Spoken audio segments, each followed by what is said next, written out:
Good eves po, Ate Leonalyn. Paano po sagutan po ang reviewer na ito? Abstract reasoning. Galing na naman ito sa isa sa ating mga followers na pinipm niya, so hindi natin i-reveal kung kanino galing. Pero bago ang lahat, para sa mga first time pa sa channel ko, ito yung FB natin. At ito namang Philippine Civil Service Review for All, FB group ito kung saan pwede kayong mag-post dyan. Marami tayong mga FB members na haping sagutan yung mga tanong ninyo. Pwede rin kayong mag-share sa mga reviewers niyo. Ito naman yung iba pang mga FB groups na lagi nating tinatambayan. By the way, ito ay 2022 na. At sa mga grupong ito, punta kayo sa files para makakuha kayo ng mga libreng printable na reviewers. At kung paano yan, please see description ng videong ito. Ito naman yung iba pang mga FB pages na posibleng makatulong sa inyo. Now, dito na tayo sa unang problem natin. Kapag mga abstract, yung mga figures, pattern lang ang hanapin natin para makuha natin kung ano itong question mark na ito, para ma-replace itong question mark na ito. Kahit wala itong instruction, madali namang i-guess na ang hinahanap dito ay itong merong question mark. So, hanapin lang natin yung pattern mismo. By the way, wala tayong answer key nito, so hindi natin ma-double check kung tama ba tayo o hindi. Pero kung sa palagay nyo ay mali yung mga sagot natin dito, please comment at ilalagay nyo rin, paki-explain na rin kung bakit mali yung sagot natin at kung ano nga ba ang tamang sagot. Kung titingnan natin lahat ng mga figures, may mga partner yan, maliban na lang dito. Siguro may partner din yan. Anyway, sa mga choices, mayroong mga partner. Yung partner nila, tawagin natin si shaded at unshaded. Yung shaded na shapes, nandito lagyan natin ang left, nasa left side lahat, or nasa ilalim lahat. Kasi mas buo yung figure na nasa right side. Buo yung figures na nasa right side. Ito naman ay mga black or yung shaded na figures. Doon tayo sa pinaka-last, nasa left side naman yung buo na figures. So dapat yung buo na figures na hinahanap natin ay dapat nasa left side. Si letter D, wala siya sa left side, so eliminate na natin yan. Dito na tayo mag-focus sa A, B, C. Now, doon naman tayo sa mga shapes. Triangle, circle.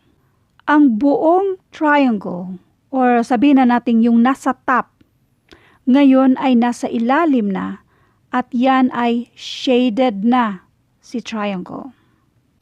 Ang buong circle na nasa top, pagdating dito ay shaded na si circle na nasa ilalim na. Pattern. Dito naman ulit tayo. Si diamond shape na nasa ilalim, na walang shade, pagdating dito, nasa ibabaw na shaded na siya. Ulitin natin. Itong figure na ito na nasa ilalim at hindi siya shaded, pagdating dito buo na siya at shaded. Merong pattern. Dito tayo sa last. Ang kapareho nito, itong circle na ito. So therefore, yung nasa ilalim na circle, ngayon nasa ibabaw na shaded. At dahil may pattern, gagawin ulit natin yan. Ulitin natin yung sinabi natin na yung nasa ilalim, ang nasa ilalim nga lang dito ay triangle. So itong nasa ilalim na triangle, kapag sa next, nasa ibabaw na si triangle. At since hindi siya shaded, shaded na si triangle dito. Asan sa choices? Letter B. Next. Ito mas madali ito. Pwedeng dalawang pattern ang gagawin natin. Una, itong may circle sa sa pinakadulo, sa right side. Pagdating dito, nag-move siya, nasa gitna na siya. And then, pagdating naman dito, nasa left side na siya. Nag-move bali siya ba? Galing dito, papunta sa gitna, going to the left side. Next, ito naman from up, down, hanggang sa dulo. So, bali, galing dito, papunta sa gitna, and then going sa baba. So, obviously, pagdating dito, ganun din ang gagawin natin. I-move natin papunta sa gitna. Okay? Kaya nasa gitna na yung mismong circle na maliit. And then next, i-move natin sa pinaka-last. I-move natin sa pinaka-last. So therefore, ang hinahanap natin dito ay itong merong dot dito sa bandang ito. Nasaan sa choices? Letter C. Ma'am, ano yung sinasabi mong pangalawang pattern, ma'am?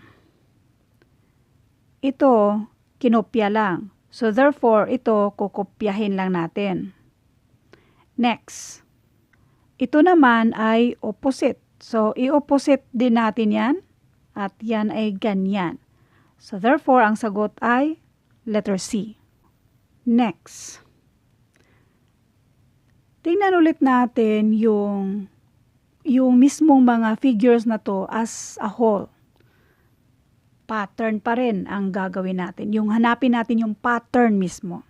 Doon muna tayo sa buong circle. So, buuhin muna natin yung circle na ito.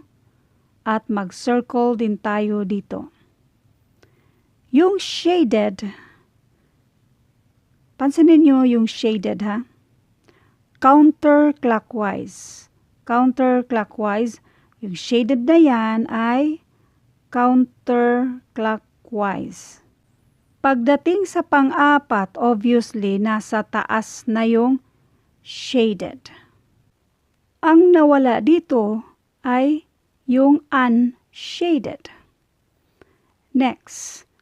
Erase na natin. I-memorize nyo yung shaded at unshaded na yan. Ang nawala, yung mismong shaded.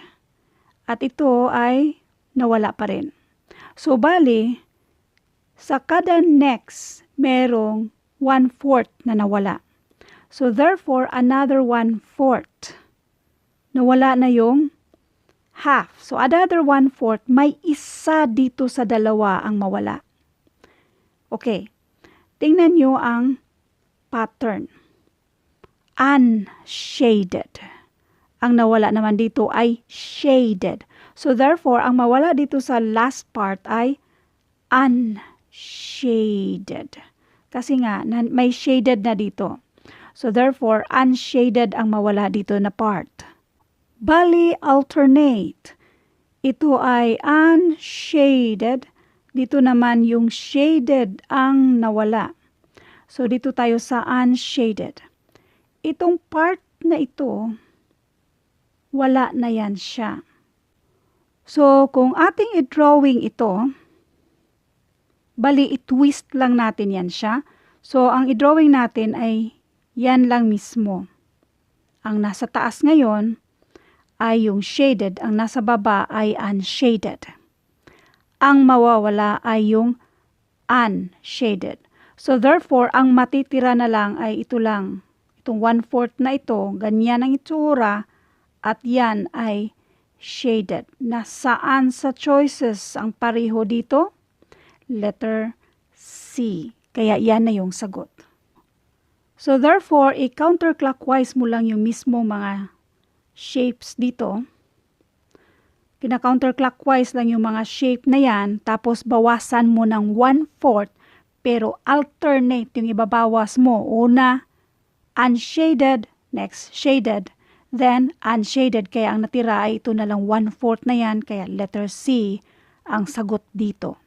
Kung sakaling iba yung sagot nyo or yung sa answer key nito, paki-comment na lang at paki-explain kung bakit mali yung sagot natin. And by the way, sa lahat ng mga videos natin, all I hope na huwag niyong i-memorize yung sagot. kundi yung paraan kung paano natin ito sinagutan. Thank you and God bless.